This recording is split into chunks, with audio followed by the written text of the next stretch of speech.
कडक उन्हाचे दिवस होते. राजू शेतकरी खूप उदास होता. उन्हामुळे त्याची टोमॅटोची बाग वाळत होती आणि पिकं जळून जाण्याची भीती त्याला सतावत होती. पण शेजारील रघूच्या शेतातील पिकं हिरवीगार आणि ताजी दिसत होती, कारण त्याने शेडनेट लावले होते.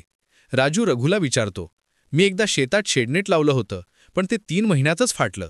रघू हसून म्हणाला, अरे राजू दादा, शेडनेट आणि टार्पोलिन फक्त आपल्या सांगलीच्या मार्केट यार्डातील न्यू भारती ट्रेडर्सकडूनच घे. होलसेल किमतीत मजबूत आणि टिकाऊ माल मिळतो. 1958 पासून दुकान आहे, त्यामुळे क्वालिटी खात्रीशीर आहे. दुसऱ्या दिवशी राजू न्यू भारती ट्रेडर्समध्ये गेला आणि शेडनेट घेऊन आला. किंमत आणि क्वालिटी बघून तो खुश झाला. शेतात शेडनेट लावल्यानंतर काही दिवसात त्याची बाग ताजी आणि टोमॅटोनी भरलेली दिसू लागली. राजू आणि रघू खूप खुश झाले, कारण न्यू भारती ट्रेडर्सच्या स्वस्त आणि टिकाऊ शेडनेटमुळे त्यांची पिकं सुरक्षित राहिली. तुम्हालाही जर होलसेल दरात शेडनेट, ताडपत्री, विविध कामासाठी दोऱ्या आणि हार्डवेअर मटेरियल हवं असेल तर आजच New Bharati Traders, plot number 233, तिसरी गल्ली, मार्केट यार्ड, सांगली येथे भेट द्या.